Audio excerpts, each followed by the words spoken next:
Bapak Ibu, teman-teman semua. Shalom buat kita semua. Terima kasih buat teman-teman yang sudah join di hari ini di Sepakat Doa kita yang ke-83 ya.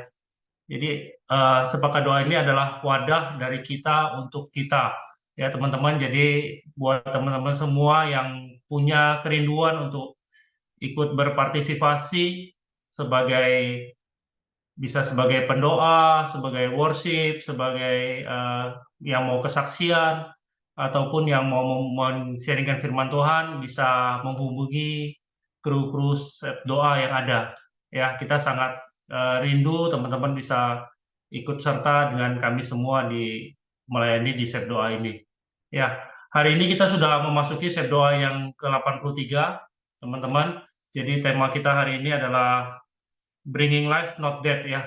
Nanti sharing firman Tuhan akan di-sharingkan oleh Bapak Hendratan.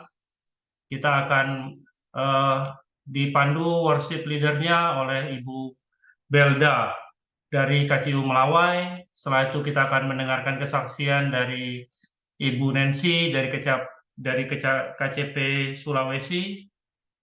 Setelah itu ada sharing firman Tuhan dari Pak Hendra. Dan nanti kita akan ditutup doa syafaat oleh Ibu Helena. Ya, ya semoga di Sep Doa yang 83 ini teman-teman kita bisa menikmati ibadah kita bersama dan kita semua bisa mendapatkan sesuatu yang luar biasa di acara kita di sore hari ini. Baik, untuk selanjutnya saya serahkan kepada Ibu Belda.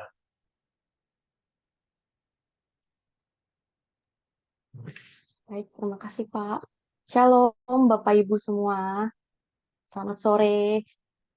Kita bersyukur ya sepanjang 1 minggu ini Tuhan sudah pelihara kita dengan memberikan kesehatan, memberikan sukacita, sehingga kita semua bisa hadir saat ini untuk ibadah di sepakat doa.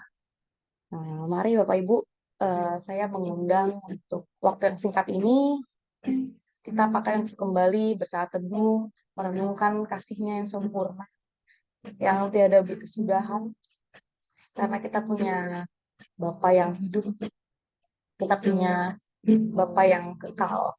Mari kita akan lagu dan naikkan pujian.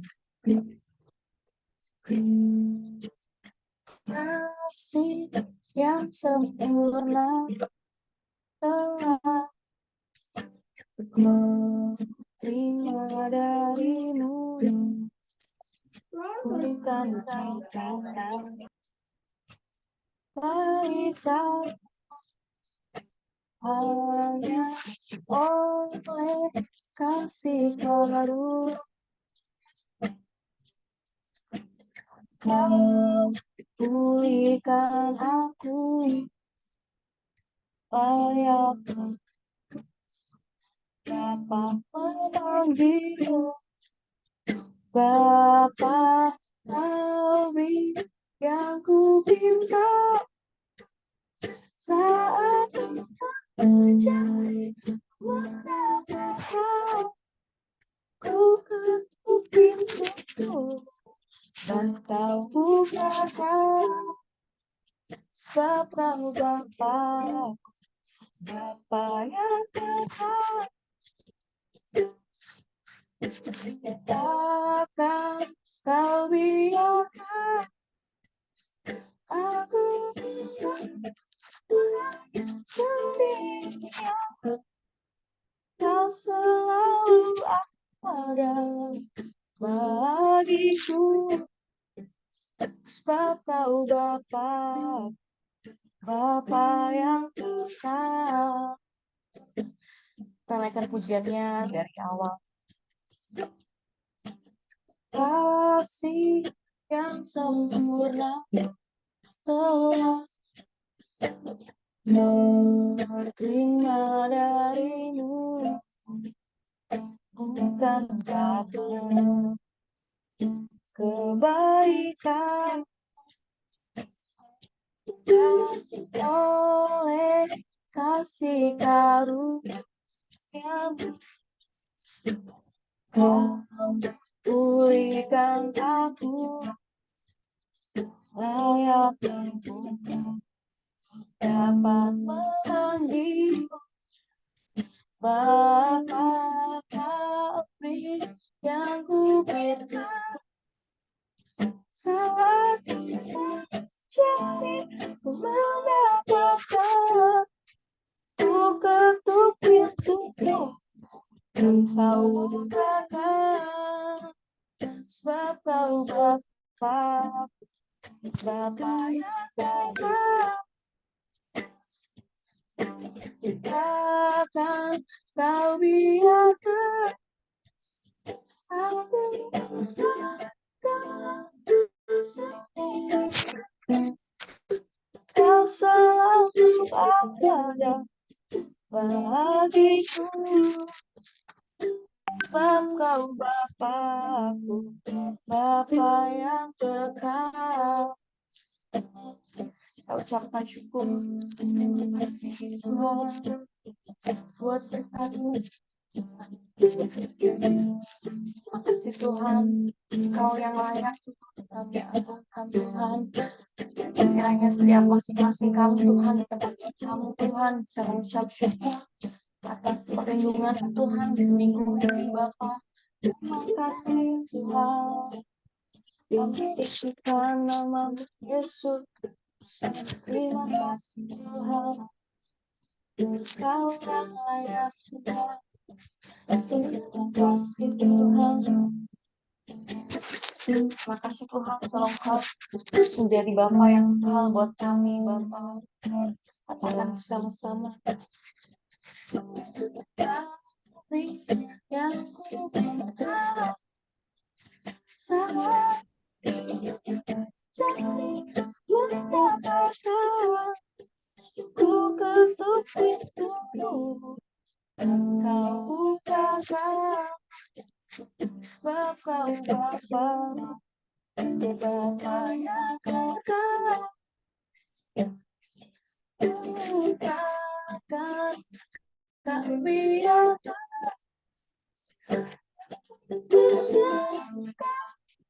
sendirian, kau selalu ada bagiku, sebab kau Bapa yang dekat, kau selalu ada bagiku, sebab kau Bapa-Ku, Bapa yang dekat, kau selalu ada bagiku, sebab kau Bapa yang dekat. Kita bersatu dalam doa. Oh, selamat sore Bapak, selamat sore Tuhan Yesus, selamat sore Roh Kudus. Terima kasih Tuhan buat kesempatan hari Tuhan, kalau kami dapat berkumpul Tuhan, dimanapun kami berada saat ini Tuhan. Kiranya Engkau yang berkati Tuhan. Kalau misalnya sebentar ibadah akan dimulai Tuhan, kiranya Engkau yang memberkati dari awal pertengahan sampai akhir Bapak. Kiranya Engkau hadir Tuhan di setiap masing-masing kami Tuhan. Kiranya kesehatan, sukacita yang sama Tuhan yang kami rasakan sekarang Tuhan juga mengalir Tuhan bagi orang-orang yang kami sayangi Bapa. Segala roh yang bukan daripadamu Tuhan yang berusaha untuk mengganggu ibadah ini Bapa, setiap jaringan yang kami pakai Tuhan, setiap hati kami Tuhan, kiranya Kau yang menyucikan Bapa, kami satu hati untuk mengusir segala roh yang bukan daripadamu Tuhan, dalam nama Tuhan Yesus. Terima kasih Bapa, kami sambut berkat-Mu, dalam nama Tuhan Yesus kami sudah berdoa dan ucap syukur. Haleluya, amin. Baik, mari Bapak Ibu, boleh saya lihat sukacitanya dengan melambaikan tangan ke kamera. Oke, mari kita angkat satu pujian Bapak Ibu. Kita nyatakan bahwa kita sudah diberi kuasa untuk menaklukkan musuh, menaklukkan semua pergumulan kita. Diberi kuasa dari Raja Mulia, menaklukkan musuh di bawah kaki. Pakai kuasa dari Raja Mulia, Bila Allah ada bersamaku, siapa jadi lawanku? Kita ulang dari awal. Diberi kuasa dan mulia, menaklukkan musuh di bawah kaki kami. Pakai kuasa dan mulia, Allah ada bersamaku, tak jadi lawanku. Sungguh besar kau Tuhanku, dari syair ku berdiri dengan tenang, iman dalam Yesus Tuhan. Kau yang memberi kemenangan, ku bersorak teriak-teriak, terpujilah Kau Raja segala raja. Tolong dari awal.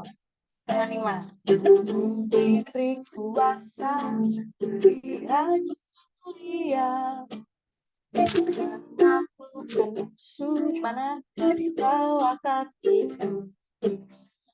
Ku pakai kuasa, diberi raja mulia. Bila Allah ada bersamaku, siapa jadi lawanku? Bila Allah ada bersamaku, siapa jadi lawanku? Sungguh besar Kau Tuhanku, Engkau perisai hidupku. Ku berdiri dengan tenang, iman dalam Yesus Tuhan. Kau yang memberi kemenangan, ku bersorak merayakan, terpujilah Kau Raja segala raja. Kita yakin bahwa jika Tuhan udah berikan kuasa, kita lebih dari pemenang ya Bapak Ibu. Kita akan nyanyikan lagu lebih dari pemenang.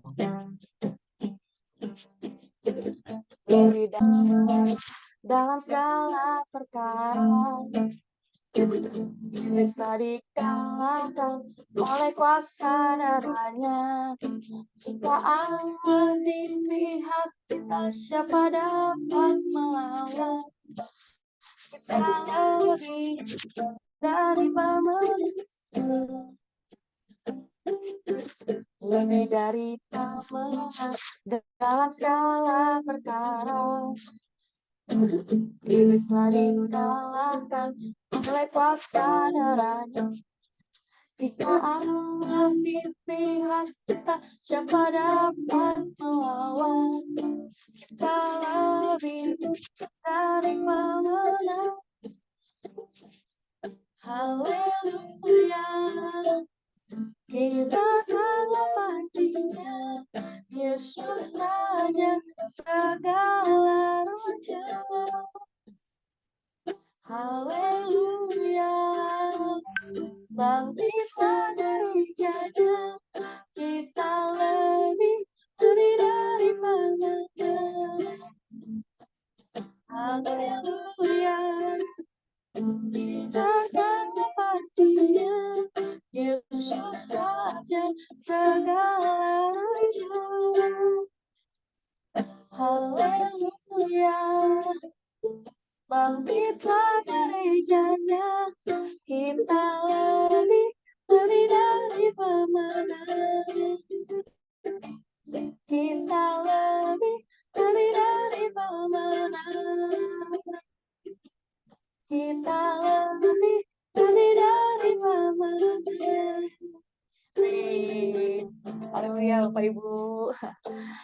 Semua masih bersuka cita ya Bapak Ibu. Baik, sekarang saatnya kita akan mendengar kesaksian yang pastinya akan memberkati setiap kita. Kali ini ruang kesaksian datang dari KCP Sulawesi. Untuk Ibu Nancy Nora dipersilahkan. Ya, terima kasih. Shalom Bapak Ibu, selamat sore. Kalau di sini sudah menjelang malam ya, 18.20. Terima kasih untuk kesempatannya boleh membagikan kesaksian. Sebenarnya bulan lalu saya dapat giliran untuk praise and worship, kemudian ada halangan. Saya ingin membagikan kesaksian bulan lalu, tapi kesempatan baru ada hari ini, itu pasti karena rencana Tuhan. Boleh bagi picture yang saya sudah kirimkan? Boleh di-post, di-share fotonya? Oke, belum ada ya foto. Dan saya sharing ini perihal Sebentar, kondisi. lagi Oh di ya, oke, support oke. Jessica, sebentar. Nggak apa-apa, nanti masuk aja. Tanggal 18 Agustus yang lalu, diizinkan di keluarga kami kehilangan salah satu orang yang kami kasihi. Semoga tidak menangis. Waktu itu saya lagi bertugas untuk jadi dirijen di Bank Indonesia, dan saya mendapat kabar abang kami dalam keadaan gawat.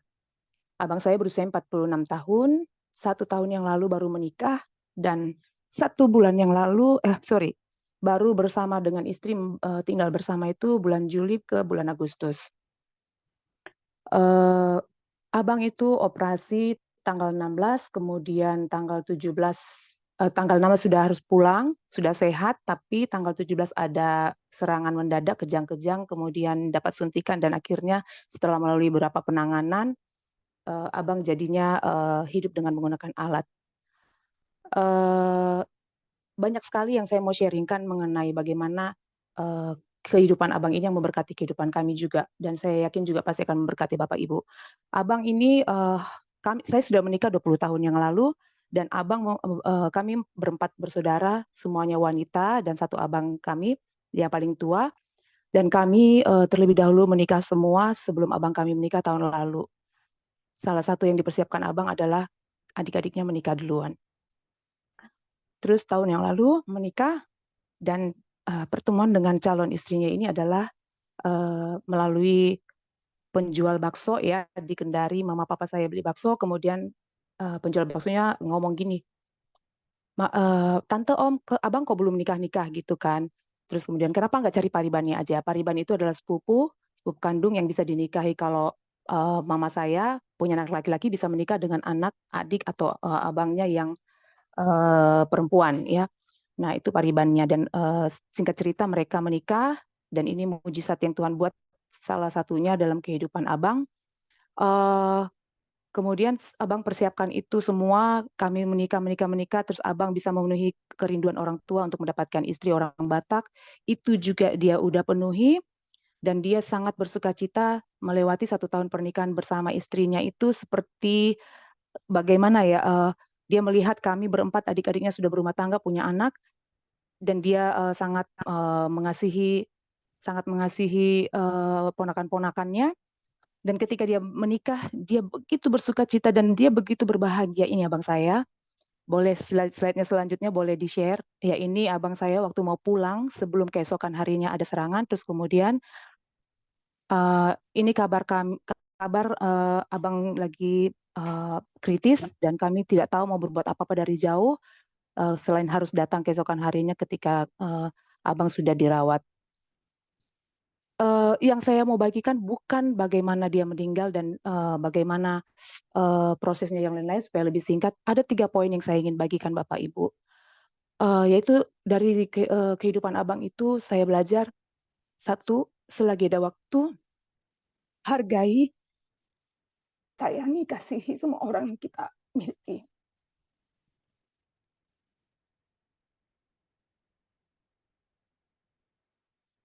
Seberapapun waktu yang kamu miliki, maksimalkan quality time bersama keluarga.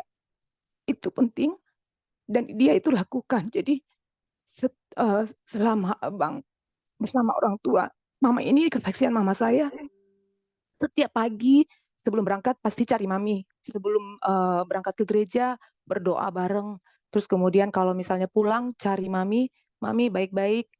Atau kalau misalnya sebelum berangkat juga ngomong gini, "Mami, sebelum saya pergi, Mami kunci pintu ya," selalu seperti itu. Terus kemudian kalau siang telepon ponakan-ponakannya jam 12 itu pasti say hello, "Sudah makan siang belum?" "Bere-bere." Bere-bere itu ponakan-ponakan tulang katanya gitu. Selalu seperti itu.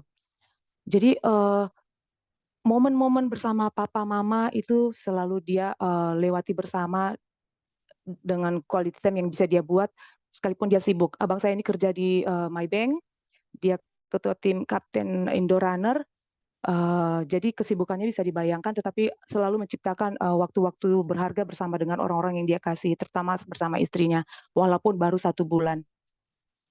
Terus kedua, otoritas Tuhan. Waktu saya ditahu oleh banyak orang mengenai kondisi abang yang sudah pergi itu, semua mengatakan, Nancy, otoritas Tuhan, otoritas Tuhan. Saya sempat tidak mau terima itu. Ya betul otoritas Tuhan, tapi saya manusia, saya kehilangan.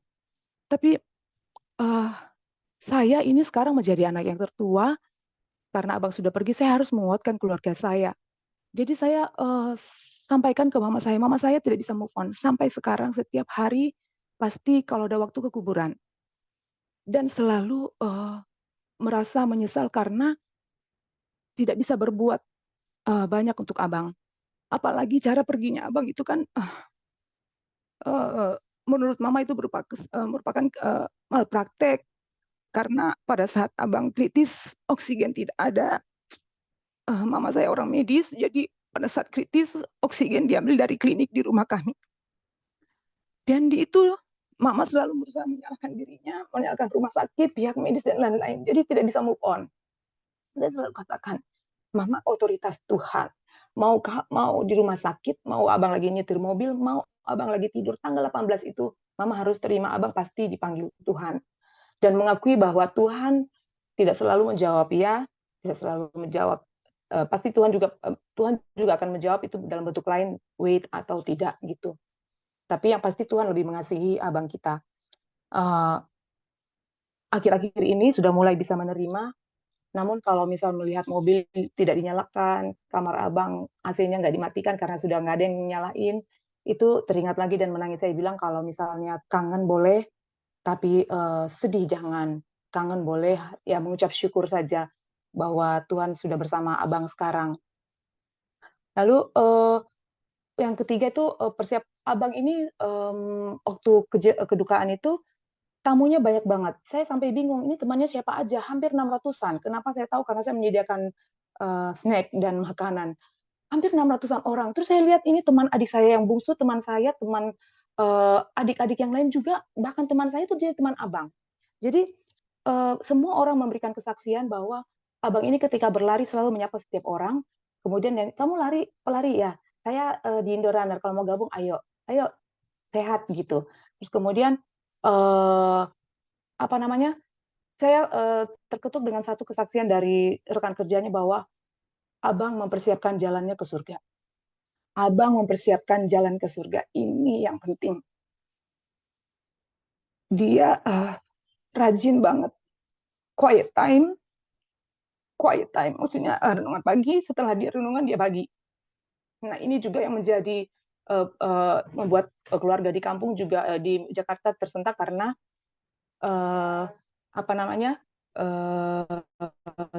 tidak ada kiriman renungan lagi. Sebentar. Terus kemudian ditanya sampai waktu kesaksian om saya bertanya, kenapa ini 4 hari nggak ada renungan dikirim si Abang Rain? Ternyata Abang Rain sakit dan sampai meninggal pun tidak diinfo ke Amang Boru atau Om di Jakarta. Selain itu, Abang juga selalu berdoa di mobil sebelum melakukan aktivitas, kemudian dan mengasihi semua orang. Sampai bisa seorang cleaning service, driver, dan lain-lain, sampai beberapa hari belum bisa move on, bagaimana kehidupan abang itu benar-benar mengasihi semua orang. Jadi 3 poin ini juga saya bagikan ke suami, ke anak-anak, bagaimana kita harus mencontoh teladan abang, kita harus hidup dekat dengan Tuhan, mengasihi orang yang kita miliki, terus kemudian dia selalu mengakui otoritas Tuhan. Sampai saat ini saya masih berusaha bersama anak-anak untuk setiap malam renungan bersama sebelum istirahat, terus kemudian bagi firman Tuhan ke sesama keluarga, dan juga satu hal lagi, saya mencoba untuk rutin menyapa seluruh keluarga yang ada di kampung melalui broadcast atau kontak langsung, membagikan keadaan kami, kondisi kami, walau yang mana selama ini keluarga besar dari papa saya itu tidak mesra hubungannya, tapi karena abang, hubungan itu menjadi mesra dan kamilah penggantinya. Dan satu hal yang orang-orang dari keluarga yang datang waktu kedukaan itu dari Jakarta bilang bahwa kami baru tahu kalian anak-anak baik. Karena selama ini yang terdengar adalah ya biasa kalau keluarga itu dari jauh segala macam lah seperti itu. Kami menyaksikan sendiri bagaimana kalian itu anak-anak yang baik. Nanti Om sampai di Jakarta akan terus berbagi dengan kalian melalui renungan dan menyapa kalian setiap pagi, dan itu kami terima setiap pagi sampai saat ini. Satu lagi yang saya bilang Abang sangat mempersiapkan jalannya ke surga adalah karena kami selalu memantau CCTV untuk orang tua kami di Kendari. Kami berempat di luar kota, Abang sendiri bersama Mama. Jadi CCTV itu untuk memantau keadaan Mama dimanapun dia berada, masih di rumah. Nah CCTV rusak, terus kemudian waktu sakit itu tanggal 16 ditanyain, ayo semuanya sudah aktif belum? Sudah diaktifkan kembali CCTV-nya, ini kode-kodenya setiap titik. Terus saya sibuk, Abang maaf ya, saya lagi briefing pagi, selalu seperti itu. Akhirnya ketika saya sudah bisa merespon, saya tanya, Abang, bagaimana? Udah nggak terjawab lagi. Setelah kejadian Abang meninggal, itu kami mengingat, oh Abang suruh siapkan CCTV karena Abang sudah tidak ada lagi yang menjaga Mama. Gitu, Mama, Papa, kalianlah yang melihat dari jauh. CCTV ini kalian harus perbaiki itu. Dan sampai sekarang kita lakukan itu. Terus kemudian sebelum saat masuk rumah sakit, istrinya berfoto dengan Mama, selfie, terus bilang, kita kayak Naomi dan Ruth. Papa yang lihat itu langsung kaget. Aduh Tuhan, maksudnya apa? Ternyata Papa dengan ipar saya itu dengan pandangan yang berbeda. Kalau ipar saya menganggap bahwa saya ini dengan mertua saya ini adalah pasangan yang mesra seperti Naomi dan Ruth. Tapi Papa melihatnya dari sisi lain, jandanya itu. Jadi udah banyak tanda-tanda sebelumnya bahwa Abang itu sudah mulai bersiap-siap, sudah ada tanda-tanda untuk dipanggil Tuhan. Ternyata arti kata-kata itu adalah bahwa yang betul ipar saya itu akan menjadi janda. Tapi itu setelah ke belakang baru kita bisa mengingat-ingat kembali. Itu yang saya mau bagikan kepada Bapak Ibu, bahwa selagi kita masih diberikan kesempatan untuk menikmati berkat Tuhan dari kehidupan, kita harus mengasihi, menghargai, menyayangi semua orang yang kita kasihi, yang kita miliki, kemudian mengakui otoritas Tuhan, sehingga kita tunduk mutlak kepada Tuhan. Dan 3 adalah mempersiapkan jalan kita ke surga. Kita nggak tahu waktunya kapan, tapi ketika kita sudah dipanggil, kita siap. Apapun yang bisa kita lakukan, kita persiapkan. Mungkin itu yang bisa saya bagikan untuk Bapak Ibu sekalian. Kiranya menjadi berkat, Tuhan memberkati kita semua. Shalom.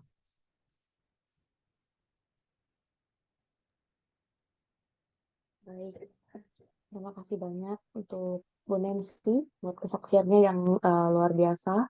Pasti setiap Ya. dari kami juga diberkati dan menguatkan setiap kami ya Bu, bahwa dengan waktu yang singkat ini kita harus juga mencerminkan kasih Kristus kepada orang-orang khususnya yang kami sayangi ya Bu. Belajar mengerti juga untuk waktu dan proses Tuhan dan ngandelin Tuhan dalam setiap musim kehidupan kita. Baik, terima kasih banyak Bu Nancy buat kesaksiannya. Yes. Mari buat Bapak Ibu, kita siapkan diri sebelum memasuki firman Tuhan, kita lebih sungguh-sungguh lagi untuk datang kepada Tuhan. Kita akan nyanyikan lagu Ku Nyanyi Hal.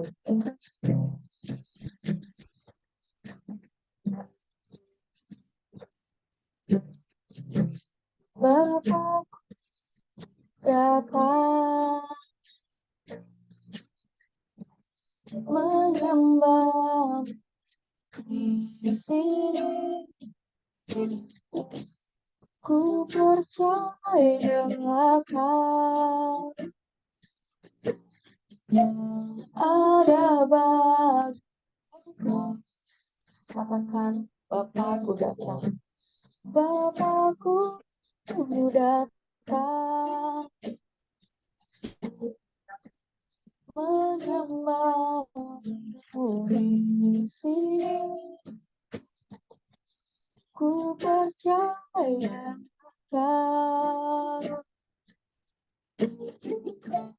ada bagiku.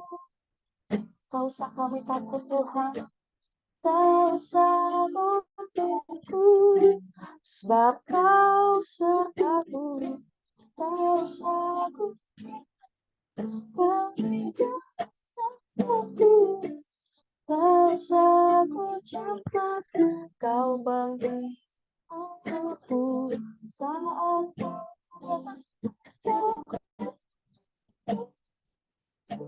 katakan bersama-sama.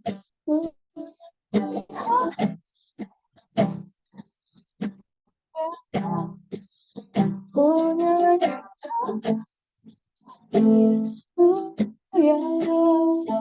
sungguh Kau hebat, ajaib perkasa, perbuatanmu.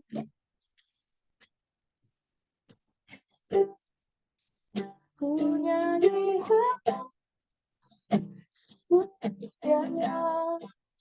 ku nyanyi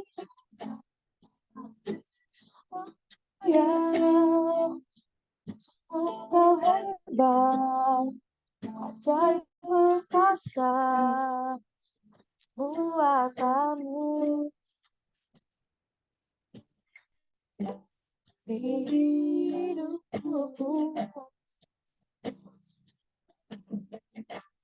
Katakan tak usah ku takut, tak usah aku takut, sebab Kau sertaku, tak usah aku tidak, tak usah ku cepat, Kau bangkit aku saat lemah, tak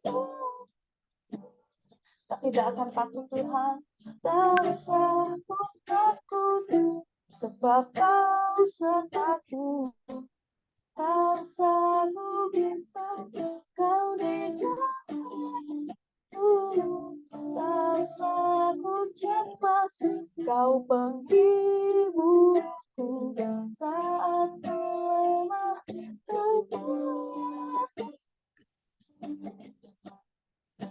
Ku nyanyi haleluya, ku nyanyi haleluya, sungguh Kau hebat, ajaib perkasa, perbuatanmu, buatanmu Tuhan. Ku nyanyi haleluya, ku nyanyi haleluya, sungguh Kau hebat, ajaib perkasa, buatanmu di hidupku. Terima kasih Tuhan, berkati Tuhan, terima kasih Tuhan kalau Kau jadi penghibur Tuhan saat kami sendirian Tuhan. Terima kasih Tuhan.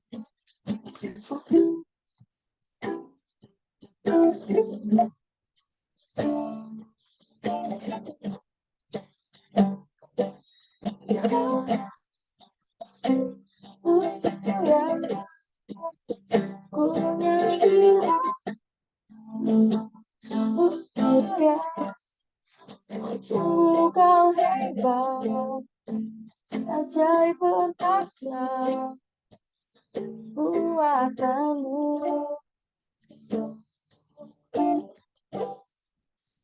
Ku nyanyi haleluya,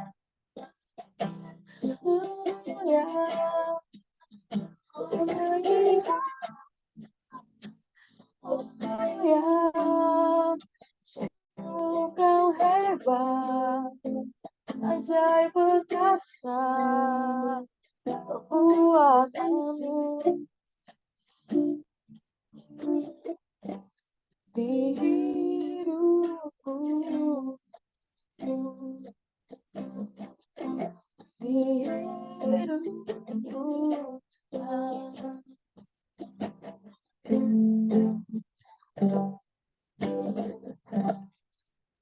Serahkan Persilahkan ke Pak Hendra Tan untuk memimpin dalam doa dan sharing firman Tuhan. Terima kasih Belda. Mari kita satukan hati, kita berdoa. Bapak, kami bersyukur sore hari ini kami boleh terus dituntun kehidupan kami, boleh terus melihat kasih, kemurahan, dan penyertaan Bapa dalam kehidupan kami yang tidak pernah putus. Kami mau terus belajar, kami mau meneguhkan hati kami dalam iman kami, sehingga dalam pertandingan iman ini kami bisa menyelesaikan pertandingan ini dengan penuh sukacita. Terima kasih Bapa, dalam nama Yesus Kristus kami bersyukur dan berdoa. Amin. Oke, selamat sore teman-teman semua, Bapak Ibu yang dikasihi Tuhan. Sore ini kita mau sama-sama kembali belajar, melihat bagaimana kisah-kisah dalam kebenaran firman Tuhan itu ya bisa meneguhkan kita dalam kehidupan kita hari-hari ini, teman-teman.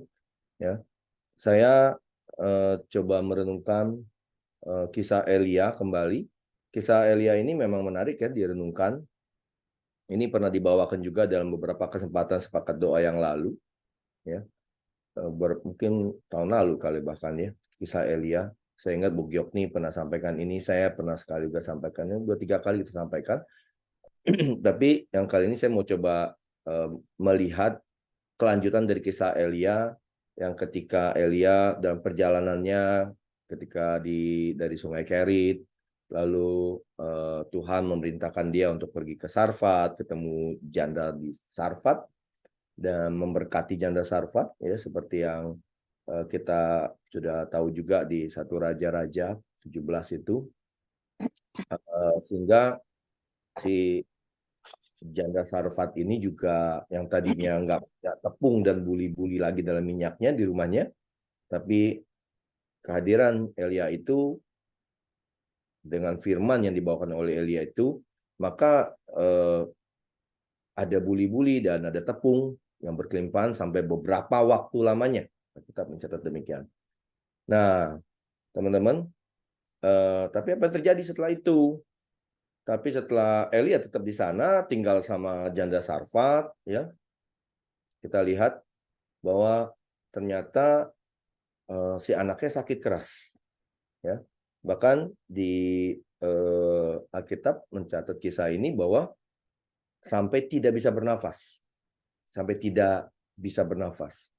Artinya sudah mati, berarti ya, sudah mati. Nah, si si ibu janda Sarfat ini lalu menyerahkan ini kepada si Elia sambil emosi, marah-marah gitu.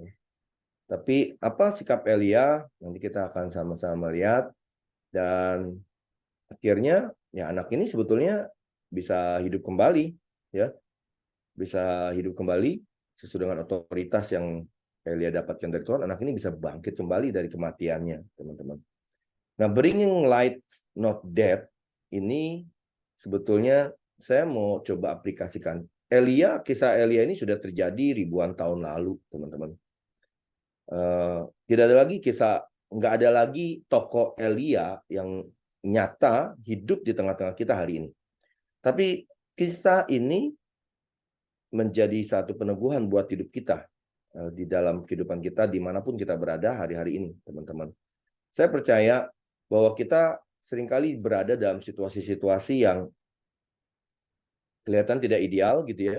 Banyak ada masalah-masalah tertentu lah, baik di pekerjaan kita, baik di kehidupan rumah tangga kita, buat yang sudah menikah, mungkin dengan pasangan kita, yang sudah punya anak, mungkin dengan anak-anak kita, yang masih sendiri, mungkin dengan komunitas kita, dengan teman kita. Tadi Nancy kisahkan ya satu kisah yang sangat baik, dikisahkan juga tentang bagaimana perjalanan hidup abangnya ketika semasa hidup ya. Dan kondisi-kondisi itu pasti kita hadapi. Nah, sekarang bagaimana pertanyaannya ketika kita ada di tengah-tengah sana, ketika kehadiran kita ada di dalam situasi yang tidak ideal itu, apa yang kita bawa? Apakah kita membawa kehidupan atau sebaliknya kita membawa kematian? Kematian itu bukan berarti akhirnya menjadi ya orang kehilangan nyawa, bukan, tapi kematian ini bisa diartikan saya ini ketika hadir ada dalam sebuah komunitas, ada dalam sebuah lingkungan, saya ini membawa apa? Membawa masalahkah? Atau saya justru membawa damai sejahtera, membawa sukacita, ya. Jadi death ini sebetulnya ya, apakah saya menjadi orang yang justru membuat kesedihankah? Ya, saya bersukacita sekali tadi apa yang disampaikan sama Nancy, ya, kata-kata dia kepada mamanya. Saya percaya memang pastilah tidak ada keluarga satupun ketika karena dia begitu kuat emosional, hubungan emosionalnya dengan keluarga, anggota keluarga yang ditinggalkan gitu ya, yang meninggal, dalam hal ini abangnya, pasti ada kesedihan di sana. Nah, tadi mamanya ketika mamanya sedih apa segala macam, kata-kata yang kuat yang keluar dari Nancy adalah, mama boleh sedih, boleh mengenang, tetapi tidak boleh sedih lagi di sana. Nah itu saya percaya itu adalah bringing life, ya, bringing life, not death, ya. Ya, perlu waktu, ya, akan ada ruang-ruang yang kita tetap berikan buat orang tua, buat mama kita untuk ya bisa menyatakan beberapa emosi-emosinya. Tapi keteguhan kita, teman-teman, ya, Bapak Ibu, di dalam sebagai anak Tuhan, bahwa kita harus teguh melihat bahwa kehidupan kita ini, bahwa peran kita ini adalah membawa kehidupan, bukan kematian. Ya. Nah, itu sebetulnya message yang ingin saya sampaikan. Kita lihat sama-sama dari satu raja-raja, ya, kisah ini. Boleh, Yulia, next. Nah, kita lihat. Kita baca dari 1 Raja-Raja 17, ya, ayat 16 sampai 19 saja ya. Kenapa saya bawa 16-nya ini biar ada kesinambungan dari kisah sebelumnya, ya. Tepung ayat 16 ya, ini kejadian waktu sebelumnya, peristiwa sebelumnya ya.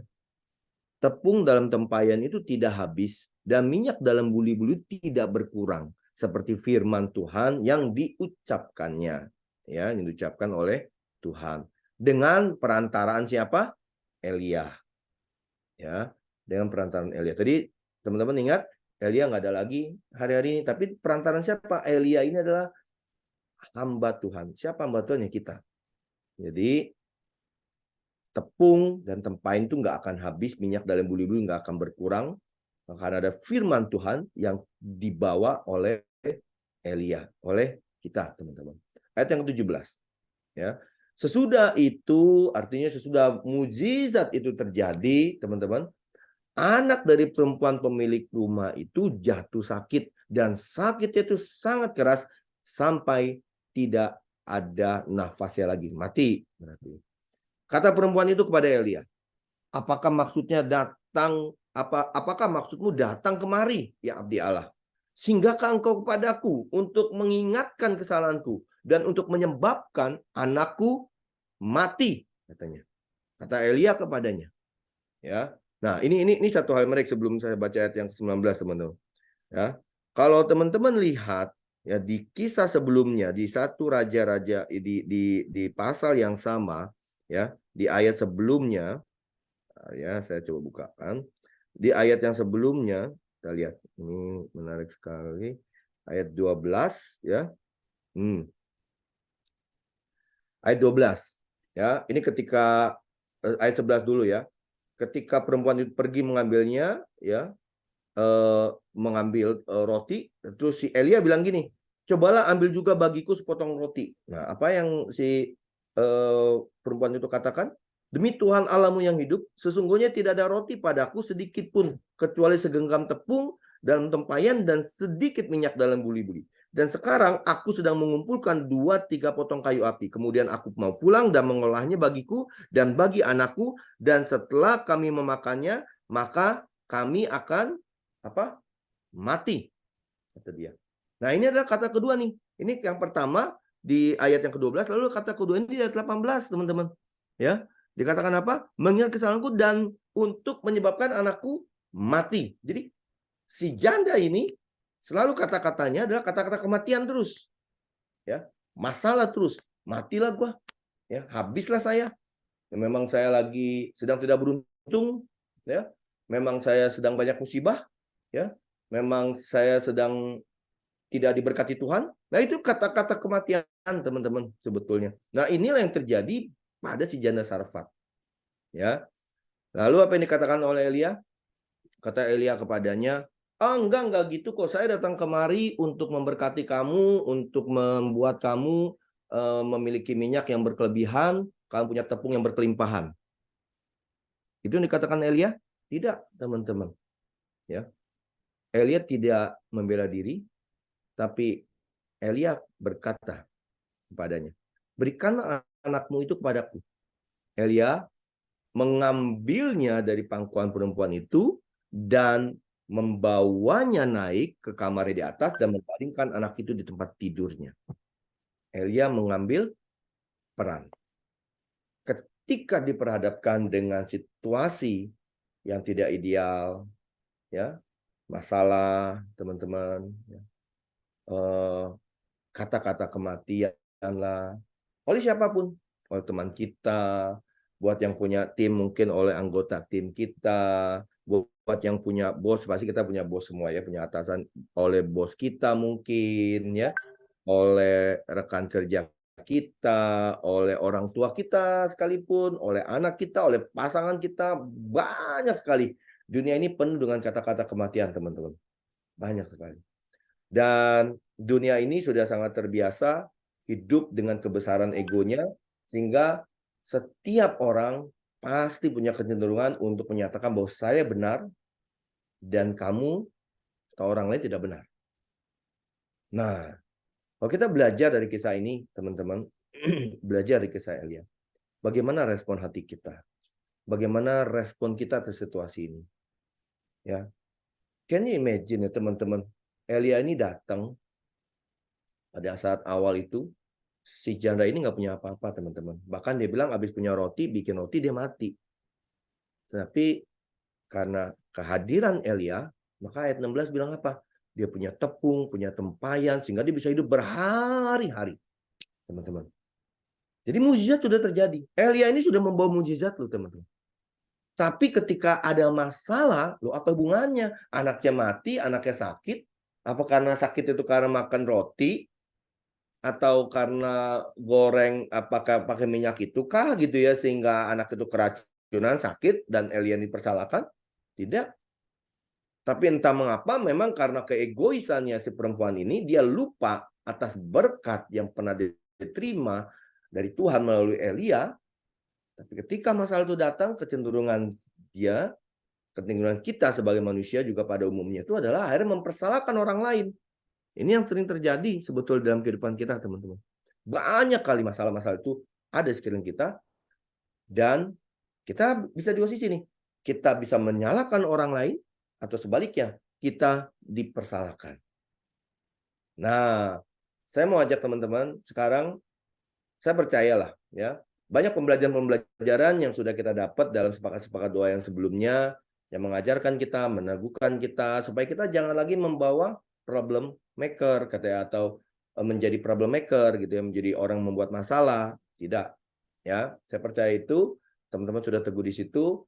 Kita selalu mau menjadi peacemaker katanya ya, kita mau menjadi orang yang membawa damai sejahtera. Nah, sekarang saya mau lihat, ajak teman-teman semua, ini perenungan pribadi saya, bagaimana sih sebetulnya kalau saya diperhadapkan dengan situasi-situasi tidak ideal ini? Apakah saya membawa kehidupan atau apa nih? Ini titik-titik sebetulnya, atau kematian kah? Atau ya benar sih gitu ya, memang Tuhan tidak berkenan atas hidupmu kah gitu ya, atau apa? Nah, teman-teman, kalau kita membawa kehidupan, maka hal pertama yang harus kita sadari adalah kita harus teguh. Teguh apa? Teguh percaya bahwa kasih dan kuasa Bapa itu selalu ada. Dalam kehidupan pekerjaan saya, kehidupan di mana saya berinteraksi dengan teman-teman, dengan anak saya, dengan istri saya, pasangan, ya kami selalu meneguhkan terus. Dan selalu saya katakan, ya selalu ada penyertaan Bapa di sana. Selalu ada penyertaan Tuhan di sana. Kita harus teguh, teman-teman. Melihat bahwa inilah yang kita pegang. Bapa itu nggak pernah meninggalkan kita. Ya. Kebenaran firman Tuhan begitu banyak yang meneguhkan kita, yang mengatakan bahwa Bapa itu selalu ada buat kita. Kisah Yosua, kisah Yusuf, waduh banyak sekali kisah-kisah yang lain, teman-teman. Ya, di Perjanjian Baru, kisah kehidupan Paulus, bagaimana Paulus begitu rupa, ya, selalu ada pernyataan Bapa di sana. Bahkan Paulus ketika lagi mampir di Pulau Malta, tangannya kena kena ular yang sangat mematikan, tapi dia nggak mati di situ, ya, karena ada pernyataan Bapa di sana. Nah, teguh dan percaya bahwa kasih dan kuasa Bapa itu selalu ada, teman-teman. Ya, gimana sih? Nah, saya kasih salah satu referensi ini yang buat saya juga sangat personal sekali. Saya ambil 2 Tawarik 16 ayat 9a, ya. Beli next Yul ya. Nah, kita lihat sama-sama. Karena mata Tuhan itu menjelajah seluruh bumi untuk apa?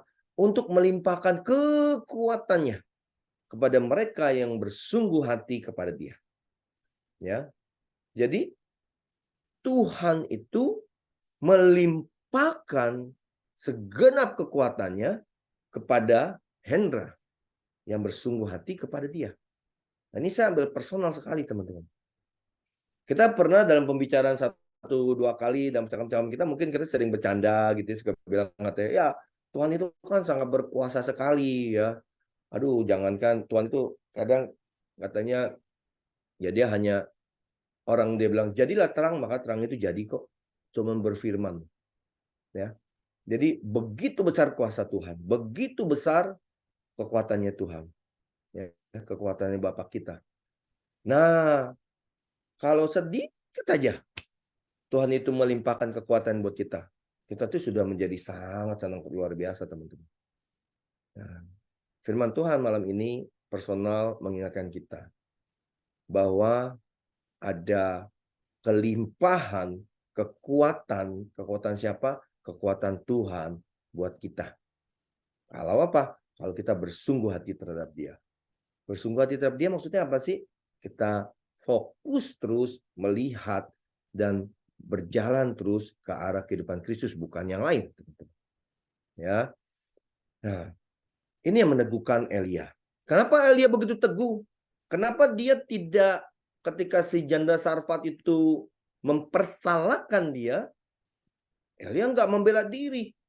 Elia tidak memberikan berbagai macam alasan atau penjelasan bahkan sekalipun.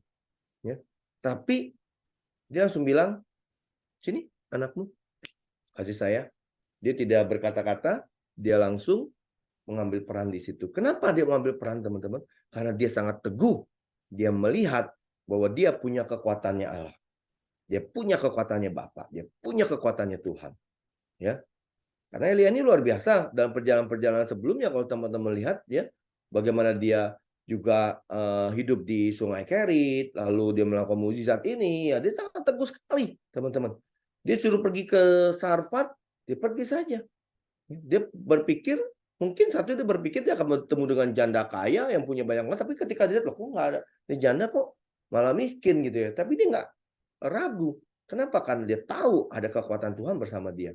Nah, kekuatan inilah yang akhirnya dia amini dan dia berani berkata, aku teguh melihat bahwa Bapa menyertaiku. Maka ketika masalah itu datang, dia tidak bercampur, merespon sikapnya di dalam masalah itu, teman-teman. Nah, di sini kita bisa belajar dari sikap Elia. Ketika masalah itu datang, teman-teman. Ketika ada situasi-situasi nggak ideal, ketika ada kesedihan atas kehilangan anggota keluarga kita yang tadi seperti yang Nancy saksikan, ya ini saya bersyukur sekali kisahnya menyambung, ya. Tapi kita nggak terlibat dalam kesedihan itu, ya. Kita tidak jatuh dalam keterpurukan orang itu atau masalah itu, teman-teman. Tapi kita mau teguh berdiri melihat ada pernyataan Bapa di sana. Kalau kita terpuruk di situ, maka bukan kehidupan yang kita bawa, tapi bahkan kesedihan, kematian, ya kan? Kata-kata putus harapan di sana, teman-teman. Ya. Nah, inilah sebetulnya kunci pertama. Bagaimana kita melihat bahwa Bapa itu menyertai kita selalu. Bapa itu tidak pernah meninggalkan kita dimanapun, teman-teman. Ya, saya percaya kalau kita bicara dalam konteks-konteks pekerjaan-pekerjaan kita, teman-teman, ya, Banyak lingkungan-lingkungan kerja kita juga mungkin yang nggak positif. Banyak perkara-perkara, pembicaraan-pembicaraan juga mungkin yang nggak sehat. Tapi di mana kita mau merespon, bagaimana kita mau merespon hal itu? Apakah kita mau meresponnya dengan melihat teguh, melihat bahwa ada penyertaan Bapak di sana, atau kita malah terlibat di sana? Iya, ya benar juga ya. Kok iya saya begini ya? Teman-teman, satu hal yang saya mau ingatkan.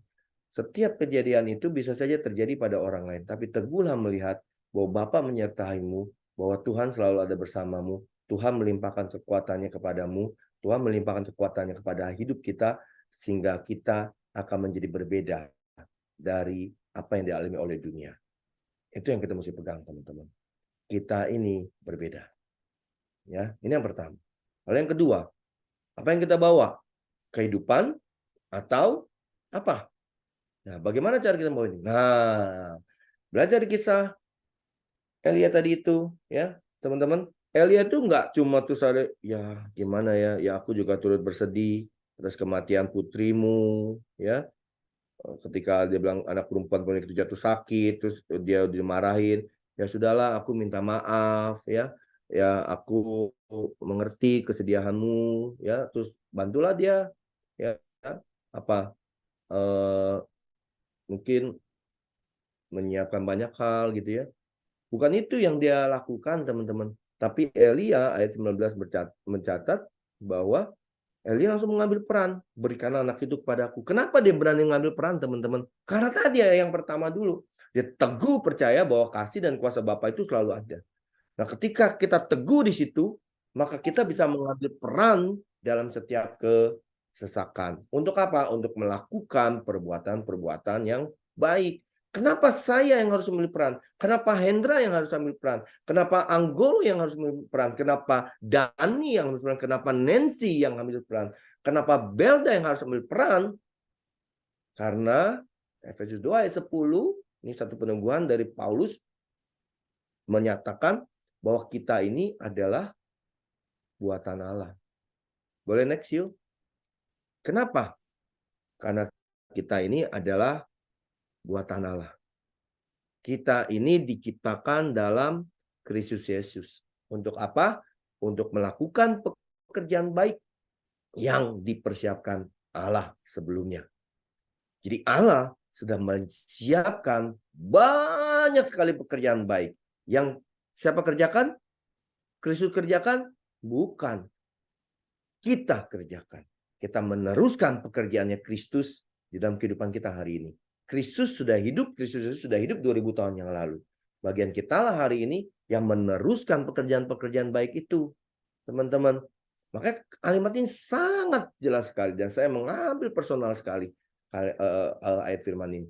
Saya ini, Hendra ini buatan Allah. Diciptakan dalam Kristus Yesus untuk melakukan pekerjaan baik yang dipersiapkan Allah sebelumnya, sebelum Hendra diciptakan. Ia mau, ianya besar, yaitu Tuhan mau, supaya kita hidup di dalamnya. Di dalamnya, di dalam mana sih, teman-teman? Di dalam siapa? Ini bukan di dalam Kristus, bukan, tapi ia mau supaya kita hidup di dalamnya. Ya, kalau teman-teman lihat dalam bahasa Inggrisnya itu, ya, King James Version-nya, ya, saya coba lihat ini ya. Di dalamnya itu bicara tentang pekerjaan yang baik itu, teman-teman. Ya. Jadi walk in them. Them-nya itu apa? Good works. Tadi yang di atas itu works-nya itu. Jadi kita ini punya peran sebetulnya yang Bapak taruh dalam kehidupan kita. Kenapa kita punya peran? Karena kita ini punya kuasa Allah di dalam. Kita ini diciptakan oleh Kristus Yesus, teman-teman. Jadi kalau kita melihat ada kesesakan yang kita temui dalam kehidupan kita, di rumah, dalam lingkungan pekerjaan kita, dengan pasangan kita, dengan anak-anak kita, dengan orang tua kita, dengan pekerjaan kita, bagian kita lah untuk mengambil peran itu. Untuk apa? Untuk mengerjakan pekerjaan yang baik. Untuk menyatakan kehidupan, bukan yang lain. Untuk menyatakan kasih, bukan yang lain, teman-teman. Kasih ini yang lebih penting, teman-teman. Bagaimana kasih ini harus berjalan di depan. bagaimana justru ketika Elia diperhadapkan dengan tuntutan-tuntutan dari si janda Sarfat ini, bisa saja dia mengatakan, lu tuh tidak merasa beruntung ya. Saya ini sudah hadir di sini. Kamu itu kelaparan loh. Kamu itu cuma punya tepung yang segenggam, setelah kamu makan sama anakmu kamu mati. Tapi saya hadir di sini dan kamu hidup. Sehingga kamu sekarang bisa punya kelimpahan secara materi, secara buli-buli, secara tepung kamu punya kelimpahan. Elia bisa mengatakan itu teman-teman. Tapi dia tidak lakukan itu. Karena dia melakukan pekerjaan-pekerjaan baik yang Bapak taruh dalam hidupnya. Nah, maukah kita melakukan pekerjaan-pekerjaan baik itu? Ya, Elia sudah nggak ada teman-teman. Tapi kisah kehidupannya ini yang kita jadikan contoh. Mau nggak saya ambil peran itu teman-teman? Mau nggak saya mengambil peran ini untuk menyatakan kasih? Ya, Elia bisa saja akhirnya mencari-cari cara. Kenapa ya anakmu sakit ya? Salah makan kah? Kenapa anakmu sakit ya? Kena virus apa ya dia ya? Kena apa ya? Enggak. Elia tidak lakukan itu teman-teman. Nah, satu hal teman-teman. Kita juga sebagai anak Tuhan. Seringkali karena terlalu banyak pengetahuan yang kita miliki di dunia ini. Jiwa kita terlalu kuat. Sehingga ketika ada dalam sebuah kesesakan, kita lupa bertindak sebagai anak Tuhan yang disertai yang punya kuasa. Sehingga akhirnya yang seringkali terlibat apa? Kita mencoba mencari jalan keluar. Kita mencoba mencari ini inti masalahnya apa ya, root cause-nya apa ya, kenapa begini ya, yuk kita cari jalan keluar. Hingga kita lupa sebetulnya yang dibutuhkan hari saat itu adalah peran untuk menyatakan kasih. Peran untuk menyatakan kuasa Bapa. Ya. Izinkanlah kasih itu berjalan di depan teman-teman. Cepatlah menyatakan kasih dalam setiap masalah yang ada. Ya, kita nggak perlu buru-buru menyelesaikan masalah, tapi cepatlah menyatakan kasih. Karena dunia ini sangat kering terhadap kasih, teman-teman. Ya. Apa yang tadi disampaikan oleh Nancy, ya saya personal juga dapat pembelajaran. Ya. Yang dinyatakan oleh abangnya itu adalah ya kasih. Kenapa dia mau negur satu orang dengan orang yang lain dalam ketika dia lari pagi dan sebagainya? Saya percaya itu adalah kasih yang disampaikan oleh dia, bukan yang lain. Teman-teman, Efesus 2 ayat 10 ini yang menjadi pegangan kita. Kita harus melakukan pekerjaan baik. Ambil peran. Kalau kita ambil peran, maka yang ada adalah kita membawa kehidupan. Karena pekerjaan baik itu sedang kita kerjakan. Dan kitalah orangnya. Bukan yang lain. Kitalah orang. Ya. Nah, bagaimana kita membawa kehidupan? Yang terakhir, poin yang ketiga yang mau saya sampaikan adalah bahwa kehidupan yang kita bawa itu akhirnya menjadi sebuah kebenaran firman. Kita sering terjebak, teman-teman, untuk mempelajari banyak hal, untuk mempelajari kebenaran-kebenaran dalam firman Tuhan, ya, kisah-kisah, itu satu hal yang baik. Kita mempelajari banyak sekali teologi-teologi, itu satu hal yang baik. Tapi kita lupa membawa kehidupan dalam kebenaran firman itu, teman-teman. Banyak teman-teman kita, lingkungan kita di luar sana itu, yang sebetulnya mereka belum mampu menerima firman itu sebagai pengetahuan, tapi mereka yang pasti bisa melihat kehidupan dalam kebenaran firman. Yang kita lihat di 1 Raja 17 ayat 24 ini, ya, boleh next yuk. Nah, kita lihat apa yang terjadi atas perempuan ini. Ketika anaknya sembuh, anaknya bangkit kembali, perempuan ini berkata apa? Sekarang aku tahu bahwa engkau abdi Allah dan firman Tuhan yang kau ucapkan itu adalah benar. Apa sih firman Tuhan apa sebetulnya yang Elia ucapkan? Apakah dia mengungkapkan 10 hukum Taurat? Apakah dia mengungkapkan kisah tentang Kristus? Belum ada saat itu. Alkitab nggak ada, teman-teman. Lalu firman Tuhan yang mana yang diucapkan itu yang akhirnya dirasakan oleh si janda Sarfat itu benar? Bukan firman-nya, bukan kata-katanya maksud saya, tetapi kehidupan dari firman itu. Itulah yang sebetulnya diberikan. Itulah yang sebetulnya dialirkan, diteruskan oleh Elia. Ya. Kenapa Elia begitu teguh? Kenapa Elia bisa meneruskan kehidupan ini? Karena dia punya pengalaman hidup intim dengan Tuhan. Dia punya pengalaman mengalami pemeliharaan Tuhan bukan yang lain. Ketika dia ada di Sungai Kerit, dia diam di sana, burung gagak kasih makan lah, ya. Jadi dia sangat teguh sekali itu, teman-teman. Nah, teman-teman, bagaimana sih aplikasinya? Sangat sederhana. Dalam kehidupan kita kehidupan kita ini adalah surat terbuka. Kita ini adalah firman yang terbuka, teman-teman. Ya, kita nggak perlu berkata-kata, kamu tahu ya, di Alkitab itu ada ayat segini, waduh. Nah, kalau kita bisa nyatakan itu satu hal yang baik memang, tetapi yang jauh lebih baik dari itu adalah apakah saya bisa menghidupi firman itu? Apakah firman yang saya pegang itu bisa saya hidupi? Apakah kehidupan saya itu adalah dasarnya adalah firman?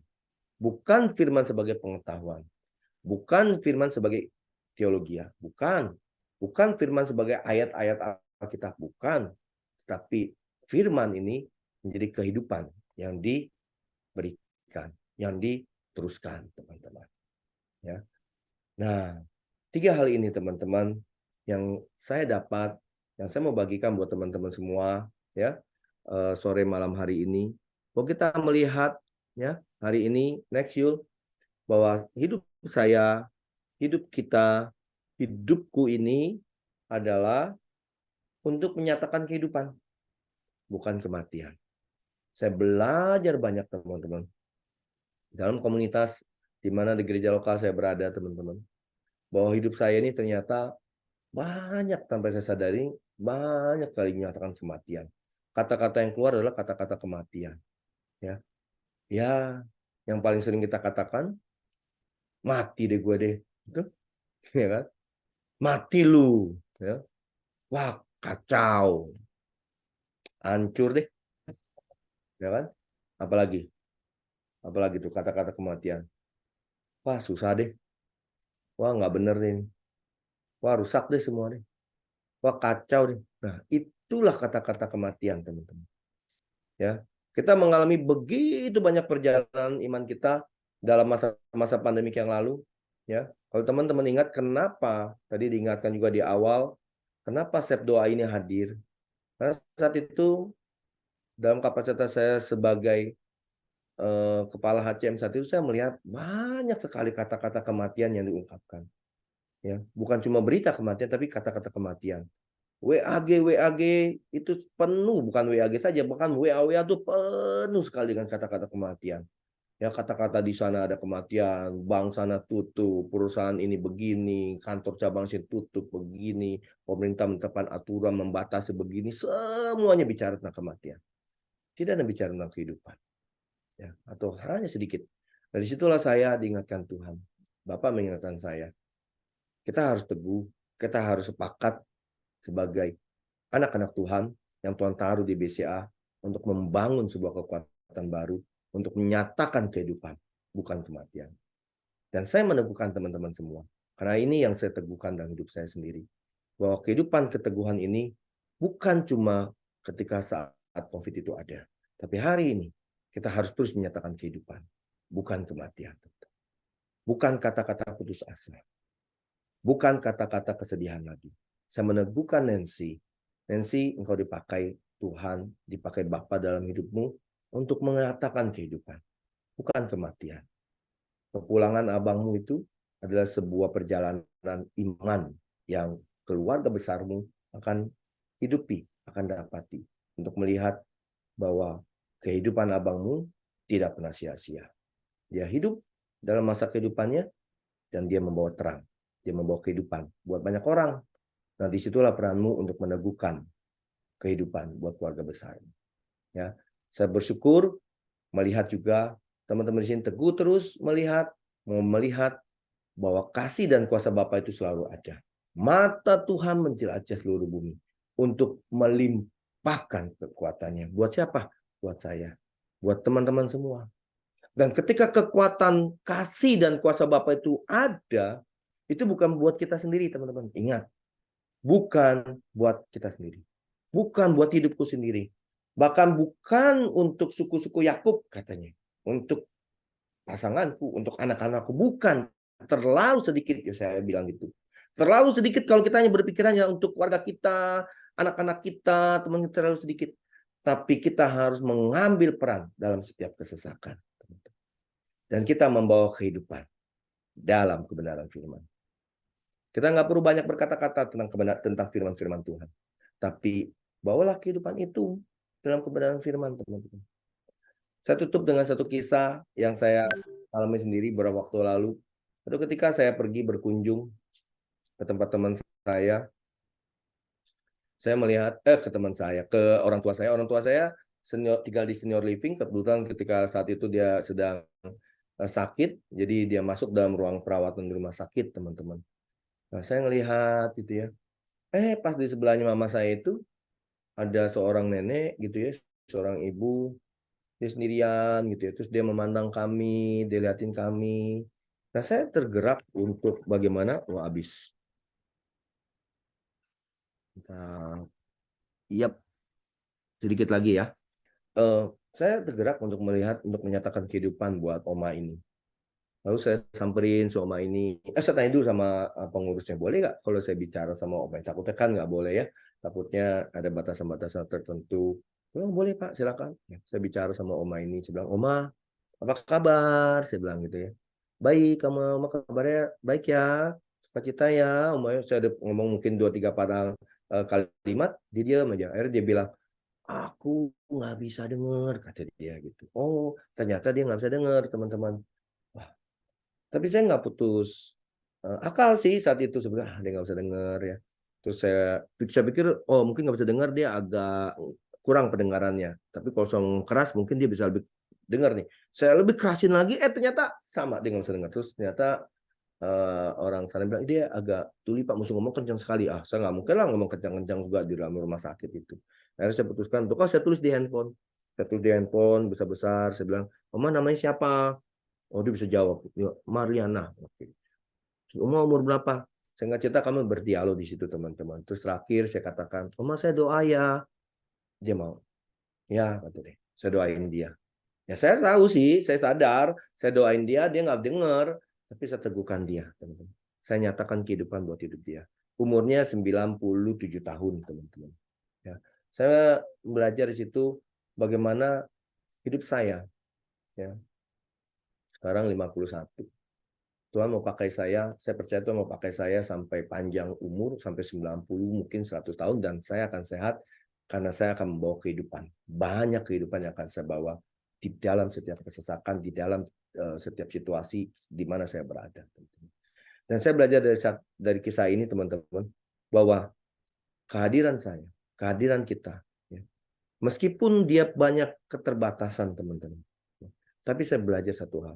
Tidak ada orang satupun, ya, mau dia Kristen kah atau dia agama lain kah gitu ya. Kalau teman-teman berani nyatakannya, boleh saya doakan, pasti orang itu mau, teman-teman. Karena doa itu adalah hal terbaik yang mereka ketahui. Nah, berani nggak kita ambil peran itu? Memberikan kehidupan, bukan kematian. Jangan menyebarkan masalah, jangan membawa kesedihan di dalam lingkungan di mana kita berada, tapi bawalah kehidupan. Bring life, not death. Tuhan memberkati kita semua, teman-teman. Thank you. Amin. Terima kasih Pak Hendratan, sharing firman Tuhan yang disampaikan. Diingatkan kembali ya bahwa setiap masalah yang Tuhan izinkan hadir di tengah-tengah kita harus punya respon seperti Elia ya. Dengan 3 poin yang tadi Pak Hendratan udah berikan kepada kita, kiranya kita bisa mengkonkretkan kasih Bapa yang ada di firman Tuhan ya.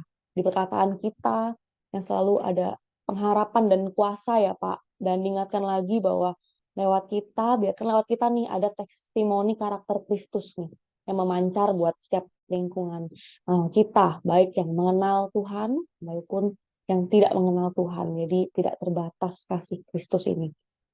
Baik Bapak Ibu, kira kita akan bersatu dalam permohonan doa syafaat yang akan dipimpin oleh Bu Helena Effendi. Boleh Bu Helena Effendi dipersilahkan. Ya, ini tutup dengan doanya. Bapa yang baik, terima kasih Tuhan, kami berkumpul semua ini dalam keadaan baik Tuhan, dalam keadaan sehat. Tuhan Yesus, terima kasih tadi kami sudah memuji nama Engkau ya Bapa. Biar puji-pujian kami Tuhan itu menjadikan dupa yang harum kepada Engkau ya Bapa. Dan juga kami juga tadi mendengar kesaksian dari Bu Nancy Tuhan, yang Engkau berdaulat Tuhan. Kau penuh kuasa Tuhan. Dan Kau satu-satunya Allah yang berdaulat atas kami Tuhan. Oleh karena itu Tuhan, kami Tuhan, bimbing kami Tuhan agar kami selalu berbuat baik Tuhan. Selalu melakukan hal yang terbaik Tuhan. Untuk keluarga kami ya Bapak. Bapak, kami juga tadi sudah mendengarkan firman Tuhan yang dibawakan oleh Bapak Tuhan, yang mengajarkan kepada kami Tuhan, kita harus teguh dan juga percaya kepada Engkau bahwa kuasa-Mu dan kasih-Mu memang ada. Dan kami anak-anak-Mu itu mempunyai peran Tuhan, masing-masing Tuhan menjadi saksi-Mu, menjadi terang-Mu, di mana kami berada di tempat kerja kami Tuhan. Biar orang-orang yang melihat kami Tuhan dimenangkan dan percaya kepada Engkau ya Bapa. Bapa, kami tahu Tuhan beberapa permohonan yang akan saya ajukan Tuhan, kami ajukan. Kami tahu Tuhan Engkau sudah tahu. Namun kami tak jemu-jemunya Tuhan mengajukan permohonan ini. Ya Bapa, Kau tahu Tuhan di dunia ini Tuhan perekonomian Tuhan tidak menentu ya Bapa. Naik dan turun dan juga perang belum tentu juga usai Tuhan, ada lagi perang lagi Bapa, dan juga bencana alam Tuhan, kekeringan, banjir Tuhan, mara bahaya semuanya Tuhan. Kau dunia ini penuh dengan kegoncangan Tuhan. Namun kami percaya kepada Tuhan yang Allah yang tidak pernah tergoncangkan. Kami percaya penuh Tuhan Engkau adalah Allah yang berdaulat Tuhan. Engkau Allah yang sungguh amat sayang kepada kita ya Bapa. Bapa Tuhan Yesus, kami biarlah ini berlalu Tuhan dari kami ya Bapa. Kami mempunyai Allah yang selalu memberikan kami pengharapan Tuhan, memberikan kami keamanan Tuhan. Ya Bapa, kami mengucapkan terima kasih Tuhan, biar ini semuanya berlalu Tuhan, biar dunia ini aman Tuhan. Kami juga berdoa Tuhan untuk Indonesia ya Bapa, tanggal 14 Februari 2024 mendatang Tuhan. Rakyat Indonesia Tuhan mau memilih Tuhan presiden, wakil presiden, begitu juga anggota DPR dan DPRD Tuhan. Berilah kami hikmat Tuhan kepada masyarakat Indonesia Tuhan untuk memilih Tuhan pimpinan kami Tuhan yang penuh takut akan Tuhan, yang dapat bekerja secara konsisten Tuhan, yang berani Tuhan mengambil resiko, yang berani Tuhan menghadap siapapun dan negara manapun Tuhan untuk kepentingan negara kami Tuhan, negara tercinta Tuhan. Sehingga rakyat Indonesia Tuhan merasakan aman dan damai Tuhan. Ya Bapa, kami juga berdoa Tuhan selama masa kampanye Tuhan berjalan dengan lancar Tuhan. Tidak ada kekerasan Tuhan, tidak ada saraisme Tuhan, dan juga tidak ada pemecah belahan Tuhan. Semuanya Tuhan berjalan dengan lancar ya Bapak. Sehingga pemilu itu Tuhan semua berjalan dengan lancar sekali ya Bapak. Bapak, kami juga berdoa Tuhan untuk BCA dan juga anak perusahaannya Tuhan. Untuk terus bertumbuh Tuhan secara berkesinambungan Tuhan. Agar BCA Bank dan juga perusahaan, anak-anak perusahaan itu dapat melayani masyarakat Indonesia dengan tulus, dengan sukacita ya Bapak, dengan berani untuk repot Tuhan, mau berani melayani dengan baik Tuhan, sehingga bertumbuh terus Tuhan, dan juga perekonomian Indonesia itu adalah menjadi lebih dan juga lancar ya Bapak. Bapak, kami juga mau berdoa Tuhan untuk sepakat doa Tuhan, yang dimana adalah wadah Tuhan untuk membangun iman Tuhan, karyawan-karyawan Tuhan, BCA dan doa perusahaan Tuhan, begitu Pak alumni Tuhan, sehingga banyak Tuhan anggota-anggota jemaat yang ikut Tuhan andil dalam sepakat doa ini Tuhan, dan juga banyak orang yang semakin berharap dan dimenangkan ya Bapak. Bapak, tak putus-putusnya Tuhan, kami berdoa Tuhan untuk karyawan-karyawan BCA dan juga anak perusahaan, dan juga mungkin juga pensiunan Tuhan yang sakit dan juga bergumul Tuhan. Ya Bapa, kami mohon kiranya Tuhan Kau adalah tabib yang ajaib Tuhan. Kau mau menyembuhkan Tuhan. Ibu Marta, Ibu Aina, dan juga Ibu Ana, ya Bapak yang sedang sakit Tuhan.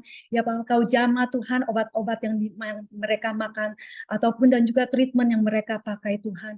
Biar semuanya itu adalah menjadi sehat kembali Tuhan. Dan semua itu terjadi sesuai dengan kehendak-Mu ya Bapak.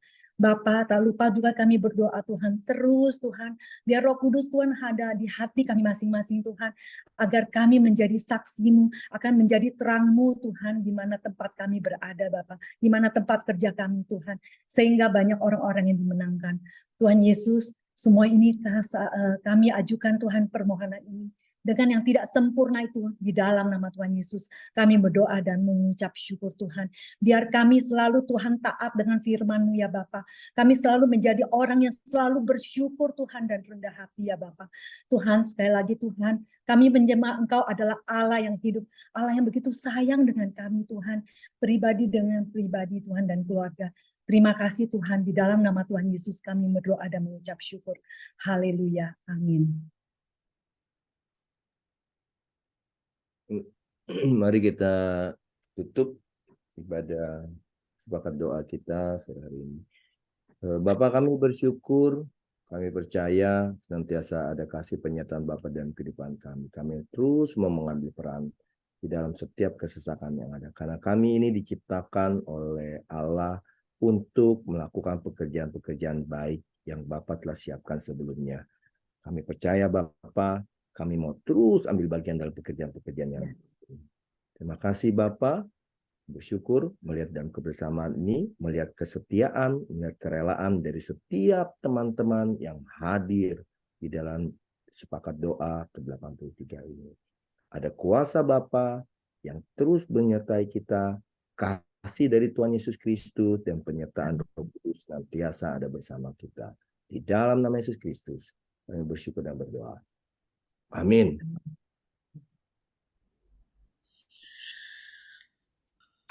Amin, puji Tuhan.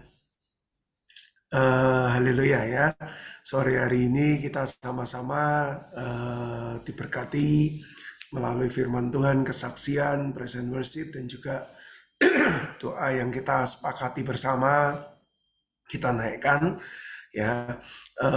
Kita rindu bahwa apa yang sudah kita lakukan ini bersama-sama untuk saling memberkati, menguatkan 2 minggu sekali ini boleh terus kita sama-sama saling support. Untuk Bapak Ibu mungkin bisa terus diingatkan kembali ke timnya untuk saudara-saudara kita ya yang Kristiani, Katolik, Kristen untuk boleh bergabung bersama kita setiap 2 minggu sekali, khususnya komunitas yang ada di BCA ya. Tidak menutup kemungkinan dari Sabang sampai Merauke ya, semua kita ajak. Dan juga kami rindu mungkin untuk Bapak Ibu seperti yang sore hari ini juga sudah melayani, kita bergantian saling berbagi di kesaksian, di present worship, juga khususnya di doa. Mungkin ada yang tergerak untuk ingin mengambil bagian, bisa menghubungi mungkin teman-teman di kru sepakat doa, bisa ke Pak Endra, bisa ke Bu Yulia, bisa ke Pak Anggolo, ke Pak Andi, Andres Andi ya, saya, Dani, terus kemudian ada Budi, Kevin, ya, dan juga Bu Ati nanti. Nah, mungkin bisa menghubungi kami untuk bisa kita jadwalkan untuk saling berbagi di komunitas doa ini. Oke, mungkin itu yang saya sampaikan untuk closing. Pak Indra, mungkin kalau ada tambahan. Kalau tidak ada, kita akan tutup dengan foto bersama. Thank you. Oke, kalau gitu kita mungkin akan foto bersama. Mungkin saya minta tolong siapa ya, C. Yulia ya, yang mengambil foto C, atau Pak Anggolo.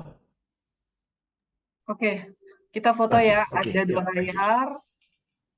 Saya akan tag 1, 2, 3. 1 kali lagi, sebentar.